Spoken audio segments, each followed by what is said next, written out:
글로벌 비트 시간입니다. 파월 의장이 지난 금요일 미국 시장의 숨통을 좀 트여놓는가 싶었는데 간밤에 또 3대 지수가 모두 급락으로 마무리를 했습니다. 미국 경제가 침체 일로로 들어설 수 있다라는 부분을 부정하지 않은 트럼프 행정부의 인사 발언에 지금 경기 침체에 대한 우려가 점차적으로 커지면서 3대 지수가 하방 압력을 크게 받고 있는 건데요. 앞으로 시장이 어떻게 흘러갈지 예의주시하시면서 좀 마음을 달래는 하루를 보내셔야 될 것 같습니다. 네, 힘든 마음으로 모두 아침을 맞이하고 계실 것 같습니다. 역사적으로 미국 증시의 모든 위기는 곧 기회이기도 했으니까요. 지금의 위기를 기회로 뒤집는 기지를 발휘해야 하는 때가 아닌가 싶습니다. 일단 마감 상황부터 확인해 보시죠. 3대 지수 급락으로 진행이 됐습니다. 이 트럼프의 관세 폭격 강행이 미국의 경기 침체를 야기하지 않을까 이런 우려감이 시장의 발목을 잡았습니다. 나스닥 지수 4% 후퇴를 하면서 17,500포인트 선마저 반납을 했습니다. 이는 2022년 9월 이래 최대 낙폭이고요. 또 최고치 대비 14% 후진하면서 조정권에 들어오기도 했습니다. S&P 500 지수는 2.7% 하락한 5,614선에 거래를 마쳤는데요. 역시나 역대 최고치 대비 9% 가까이 빠지면서 200일 이동평균선이 붕괴됐습니다. 주말 사이 트럼프 대통령이 폭스뉴스와 인터뷰를 가졌습니다. 현재 미국 경제가 a period of transition, 즉 과도기적인 구간을 지나가고 있다. 우리가 지금 하는 것은 미국에 다시 부를 가져오는 큰 일이며 이런 큰 일을 하는 데에는 시간이 조금 걸린다. 이렇게 발언을 했습니다. 즉 장기적인 정책 목표 달성을 위해서 단기적인 경기 둔화는 감내할 거다. 시장에서는 이렇게 해석을 하고 있고요. 오늘 기술주와 은행주들 중심으로 그에 대한 직격탄을 피해가지 못했습니다. 위험 회피 심리가 고조되면서 안전자산인 채권에 대한 수요가 상승을 했습니다. 10년물 금리는 9bp가량의 급락을 나타냈고요. 비트코인 역시도 5%대 급락하면서 이 78,000달러대 수준에서 움직이고 있습니다. 간밤에 골드만삭스가 미국 경제 성장률 전망치를 하향 조정했습니다. 이 역시도 미국 주식에 대한 투심을 냉각시키는 데 일조를 했습니다. 골드만삭스의 수석 이코노미스트 얀 하치우스가 간밤에 발간한 레포트 내용을 정리해 왔는데요. 결론부터 보자면 2025년도 성장률을 기존의 2.4%에서 1.7%로 내려잡았습니다. 그리고 연준이 선호하는 인플레이션 게이지죠. PCE 물가 전망치는 2% 중반에서 3%로 올려잡았습니다. 그리고 이렇게 수정한 배경에 대해서는 무역 정책의 전망이 상당히 더 부정적으로 바뀌었기 때문이다.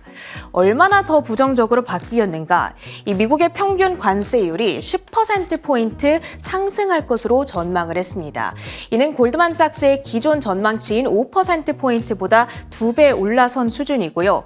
그리고 트럼프 1기 행정부 당시에 5배에 해당하는 수준이 되겠습니다. 그리고 이렇게 높아진 관세가 미국 경제에 영향을 미치는 핵심적인 요인으로는 3가지를 꼽았습니다. 첫 번째로 소비자 물가가 올라가게 된다. 이는 즉 실질 소득 감소로 이어지기 때문에 사람들이 소비를 덜 하게 될 수 있음을 시사하는 것이고요. 두 번째로는 금융 여건 긴축, 마지막으로 기업들의 투자가 지연될 가능성을 꼽았습니다. 전체적으로 경제 성장을 둔화시키고 인플레이션을 고착화시키는 결과를 낳게 되는 겁니다. 이 좌측에 있는 사진도 한번 보시죠. 이 골드만삭스의 그간의 경제 성장률 전망치를 파란 줄로 표시가 되어 있고요. 그리고 이 블룸버그의 컨센서스는 빨간 줄로 표시가 되어 있습니다. 2022년 9월 이래 골드만삭스는 항상 컨센서스를 웃도는 전망치를 내놨었는데 이번에 처음으로, 그러니까 2년 반 만에 처음으로 컨센서스를 밑도는 전망치를 내놓게 된 겁니다. 미국 경기 강세론자가 2년 반 만에 처음으로 평균보다 비관적인 전망을 내놨다. 이런 측면에서 우리가 오늘 이 리포트를 주목해 볼 필요가 있겠습니다. 히트맵을 열어서 전반적인 종목별 표정도 확인해 보시죠. 대형 기술주 전 종목이 폭락을 했습니다. 엔비디아가 5.1%, 호실 실적 속에서 어제 8%대 급락했던 브로드컴 역시 5%의 동반 급락이었습니다. 그리고 보통 시장이 이렇게 안 좋을 때, 위험 회피 심리가 극에 달할 때 상대적인 안전자산이라는 인식 속에서 그래도 잘 버텨주는 애플마저도 오늘은 5% 가까운 급락으로 진행이 됐습니다. 한때 4조 달러에 근접했던 애플의 시가총액은 3조 4천억 달러대까지 떨어졌고요.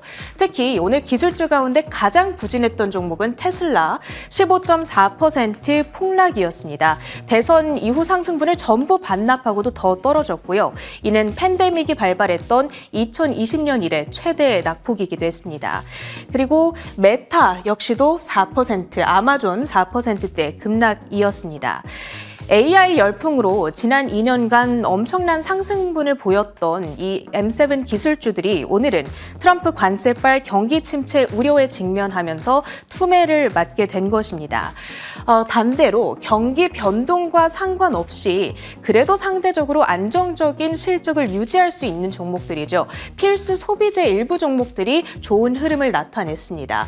프록터앤갬블이라든지 펩시콜라 등이 상승권에서 그래도 버텨주는 움직임, 그리고 이쪽에 위치한 통신주들 역시도 방어주에 해당합니다. T모바일이라든지 버라이즌 등의 종목들 플러스권에서 거래를 마쳤습니다.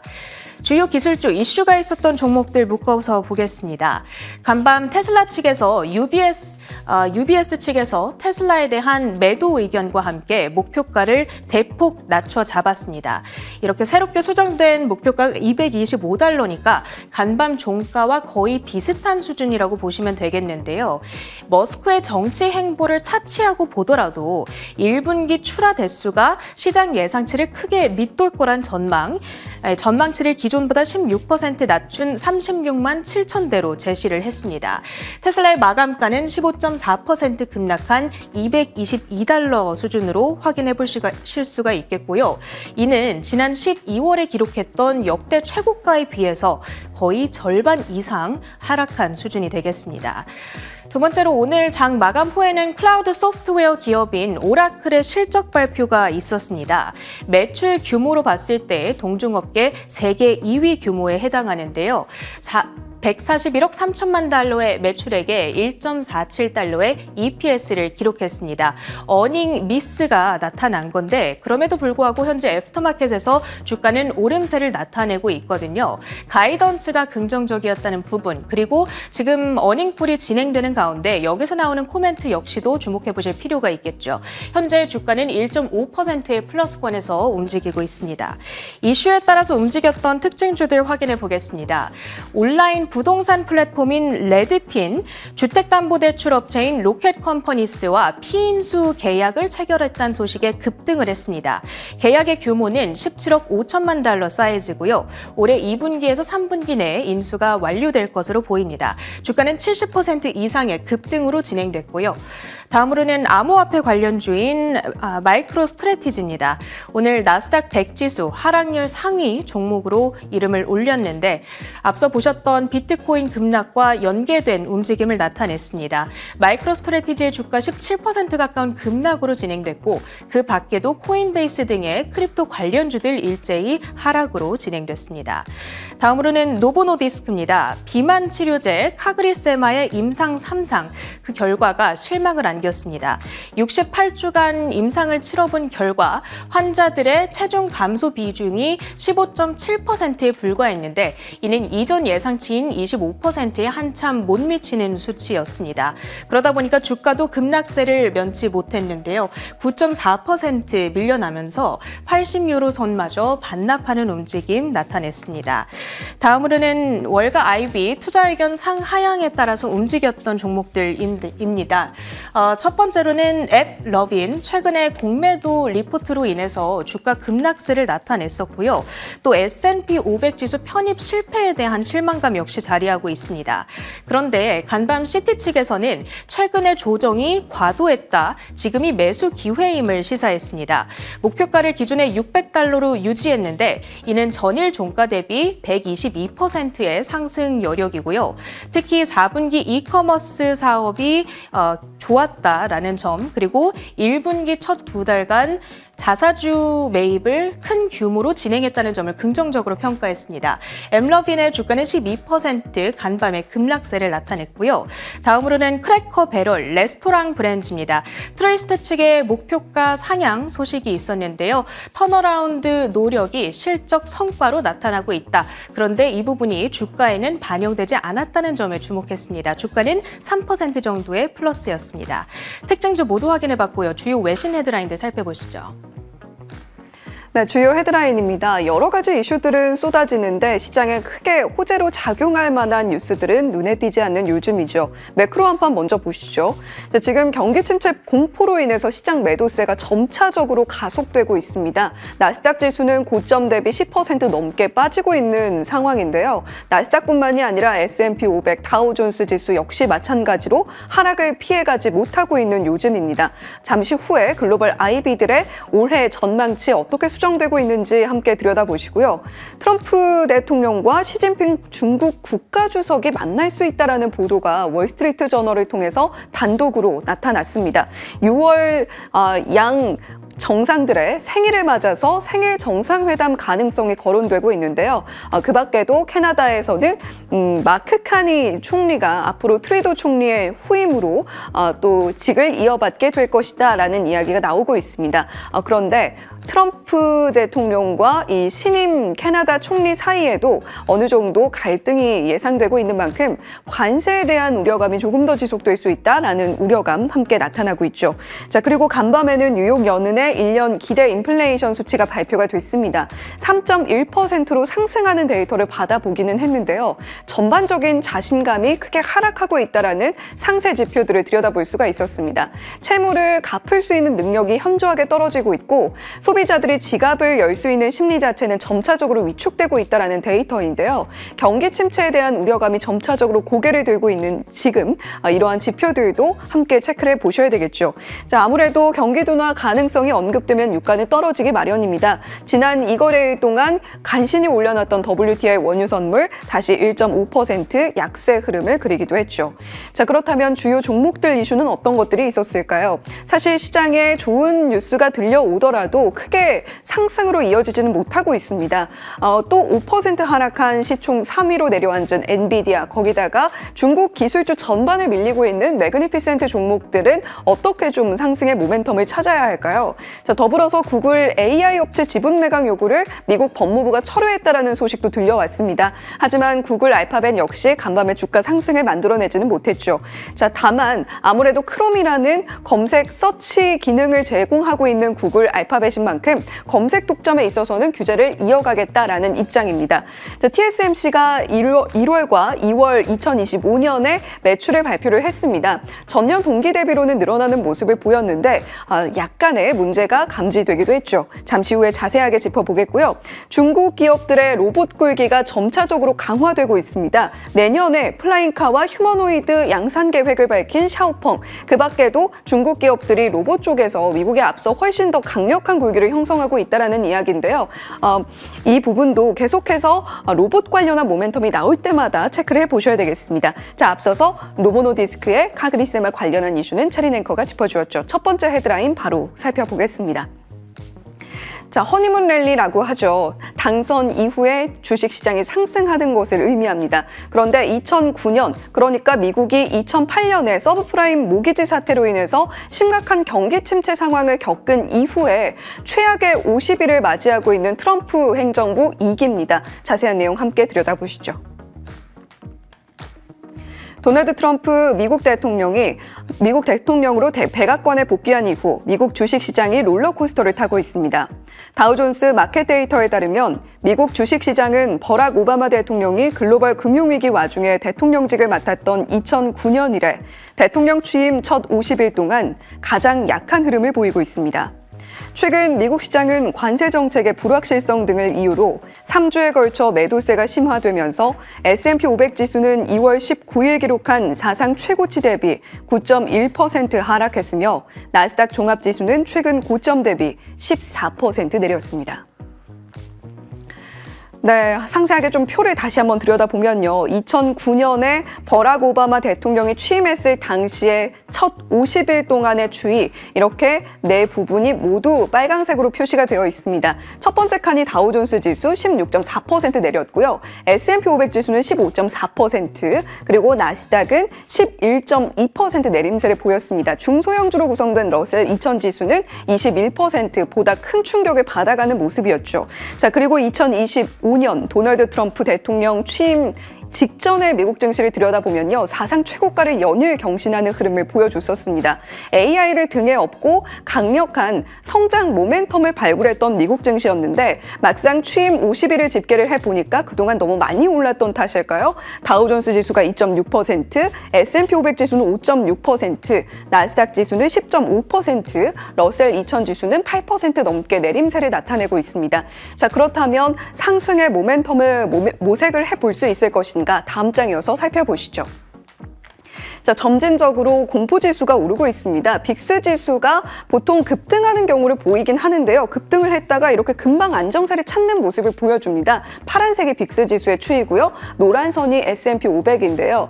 그런데 최근에 빅스 지수 추이를 들여다보면 이렇게 점진적인 오름세를 나타내고 있습니다. S&P 500 지수가 지속해서 하락하고 있는 흐름을 빅스 지수의 급등과 함께 살펴볼 수가 있는데요. 이렇게 비슷한 흐름을 보였던 것은 2020년 2월 당시의 흐름이 있습니다. 그때 당시에도 나스닥 지수가 크게 내림세를 나타냈는데 빅스 지수의 추이도 계속해서 지켜보시면서 시장이 어디까지 조정을 받을 수 있을 것인가 주의 깊게 살펴보셔야 되겠죠. 자, 이어서 최근에 글로벌 IB들에서는 약세 시나리오를 수정하는 모습을 보이고 있습니다. 앞서서 골드만삭스 얀 하치우스의 의견을 체린 앵커가 전해주었는데요. 모건 스탠리, 마이클 윌슨, S&P 500이 추가 5%까지 하락할 위험을 보이고 있다라고 이야기를 하고 있습니다. 그런데 2025년 말이 되면 6,500포인트 선까지 그래도 반등을 해줄 것이다라고 전망을 하고 있고요. 침체가 실제로 현실화가 된다면 최대 20%까지 하락하는 시나리오도 우리가 투자 관점에서 염두에는 두어야 할 텐데 일단 현실화가 될 수 있을 것이냐에 있어서는 그렇게 아주 가능성이 크지는 않다라고 본다라고 이야기를 하고 있습니다. JP모건은 연말 목표치로 6,500포인트를 제시한 바가 있는데요. 과연 이를 달성할 수 있을지 조금 의구스럽다라는 이야기를 전하고 있죠. 5,200포인트까지 하락할 가능성 제시하고 있고요. RBC에서는 약세 시나리오로 제시했던 5,775포인트 선을 하향 조정해서 5,600포인트로 제시를 했습니다. HSBC, 미국 주식 등급을 중립으로 하향한 반면에 영국을 제외한 유럽 주식의 비중은 축소해서 확대로 2단계 상향 조정하는 모습을 보였는데요. 미국이 굉장히 안 좋은 모습을 보이고 있다라기보다는 그 밖의 지역에서 기회가 더 많이 탐색되고 있다라는 코멘트도 함께 덧붙였습니다. 지금 미국 시장이 확실히 불안한 흐름을 보여주고 있는 가운데 저희 오프닝에서 체린 앵커가 전해주었던 대로 오히려 위기를 기회로 모색할 수 있을지 계속해서 저희와 함께 하시면서 지켜보시면 좋을 것 같습니다. 자, 두 번째 헤드라인으로 이어가 보겠습니다. 이 생일 회담이 성사될 수 있을 것인가 하는 전망이 월스트리트 저널의 단독 보도를 통해서 전해졌죠. 함께 그 내용 들어보겠습니다. 오는 6월 미국에서 트럼프 대통령과 시진핑 중국 국가주석이 생일 정상회담을 개최할 가능성이 있다고 월스트리트 저널이 단독 보도했습니다.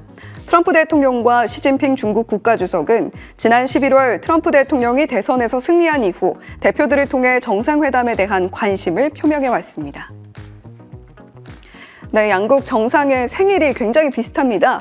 트럼프 대통령이 46년 6월 14일생이고요. 시진핑 중국 국가주석 53년 6월 15일생으로 두 정상 모두 6월에 생일이 있죠. 하루 차이인데 시진핑 중국 국가주석이 7년 더 동생입니다. 지금 이 생일을 두고 6월 회담 가능성이 거론이 되고 있는데 지금 실질적으로 캐나다와 멕시코에 대한 관세가 면제된 상황 속에서 중국만이 실질적으로 미국의 관세로부터 자유롭지 못한 상황을 보여주고 있는데 아직까지 6월은 좀 기간이 남아있기는 합니다만 그래도 점차적으로 두 정상 간의 화해 무드가 조성될 수 있을지 지켜보시면 좋겠고요. 다음 장 이어서 살펴보시면 사실 조금 더 급한 것은 중국으로 보여집니다. 소비자 물가지수가 또 떨어지면서 디플레이션이 장기화되는 것 아니냐라는 우려감이 짙게 깔리고 있는데요. 지금 이렇게 표를 보시면 파란색으로 표시가 되어 있으면서 소비가 상당히 많이 위축되는 모습을 나타내고 있습니다. 2월 CPI도 0.7%로 예상보다 더 크게 꺾이는 모습을 보여줬고요. 근원 CPI는 4년 만에 첫 디플레이션을 나타내고 있습니다. PPI도 29개월 연속 하락 국면을 벗어나지 못하고 있기 때문에 과연 이렇게 화해 무드가 조성됨으로 인해서 양국 사이에 조금 더 경제적인 협력이 끈끈해질 수 있을 것인가, 아직까지는 뭐 확정된 건 없기 때문에 좀 요원해 보이긴 합니다만 중국 모멘텀과 미국 모멘텀을 동시에 살려야 미국 주식이 살아날 수 있다라는 이야기도 함께 나오고 있죠. 다음 장 이어서 살펴보시면요. 그리고 캐나다 소식입니다. 이제 트리도 총리의 후임으로 전 캐나다 중앙은행, 영국 중앙은행 총재인 마크 카니가 선출이 됐다라는 소식입니다. 글로벌 금융위기 당시에 캐나다 중앙은행의 총재를 역임했는데 브렉시트 이후에 영국도 성공적으로 혼란을 잘 수습했다라는 평가를 받고 있죠. 그런데 관세 관련해서 언급한 내용이 조금 우려스럽기는 합니다. 트럼프 대통령이 성공하게 내버려둘 수 없다. 우리가 힘을 합쳐야 한다라는 이야기로 들여다봤을 때 앞으로 관세 전쟁이 조금 더 길어질 수 있다라는 우려감은 있으니까요. 이 부분 체크해 보셔야 되겠습니다. 자, 세 번째 헤드라인입니다. TSMC 매출 소식인데요. 자세한 내용 함께 들여다보시죠. 대만의 반도체 제조업체 TSMC의 올해 첫 두 달 매출이 39%가량 증가세를 보였습니다. 이는 엔비디아 AI 칩의 강력한 수요에 의한 것으로 1월과 2월 사이 TSMC는 총 5,533억 대만 달러로는 168억 가량의 매출을 보고했습니다.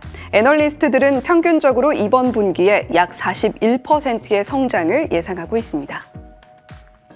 네, TSMC의 1월과 2월 매출 보시면요. 조금 우려스러운 점은 MOM 기준으로, 그러니까 1월에서 2월 사이에 11.3%가량의 매출이 꺾였다라는 점일 겁니다. 지속적으로 성장을 이어갈 수 있을 것이냐에 대한 의구심이 최근에 제기되고 있는 요즘, 물론 엔비디아의 강력한 AI 칩의 수요가 TSMC의 실적 성장을 견인하고는 있으나 MOM 기준으로 살짝 매출이 꺾였다라는 점, 그리고 다음 매출까지도 함께 체크를 해보시면서 YOY 기준뿐만이 아니라 월 기준으로도 매출의 성장세를 반드시 체크를 해보셔야 되겠죠.